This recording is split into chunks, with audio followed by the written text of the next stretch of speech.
Pinuna rin ni Senator Amy Marcos ang naging desisyon ng ICC at muling iginiit ang naging pagtrato sa dating Pangulo at sa umano'y pagsasantabi sa proseso na nakasaad sa ating saligang batas. Ang buong pahayag ng Senadora ihahatid ni Raymond Dadpaas.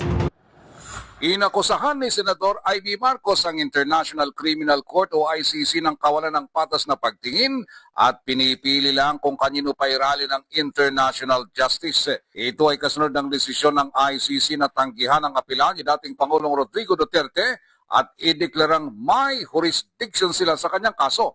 Ayon kay Senador Amy, mahirap isantabi ang pagtingin ng karamihan ng mga maliliit at walang impluwensyang mga bansa lamang ang kaya ng ICC, ngunit hindi kayang habulin ng mga mula sa mga bansang malalaki at maimpluwensya, gaya ni na Russian President Vladimir Putin at Israeli Prime Minister Benjamin Netanyahu. Hindi rin makalimutan ng senador ang naging pagtrato ng administrasyon kay dating Pangulong Duterte dahil isinantabi umano ang mga proseso na ginagarantiya ng ating saligang batas dahil lamang sa politika. Giit ng senador, dito bumababa ang pagtingin ng publiko sa mga institusyon at pinahihina ang pag-iral ng rule of law. Una nito ay nagdesisyon ng ICC Pre-Trial Chamber na may jurisdiction nito sa kaso ni Duterte.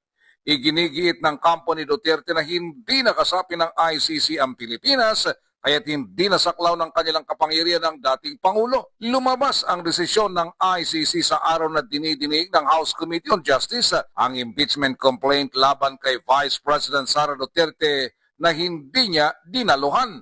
Nabulgar ang bilyones na perang pumasok sa kanilang account ng asawang si Attorney Mans Carpio na hindi nakadeklara sa Statement of Assets, Liabilities and Net Worth o SALN ng pangalawang Pangulo. Para sa MBC TV Network News, ito si Raymond Dadpaas ng DZRH, una sa Pilipinas, una sa Pilipino.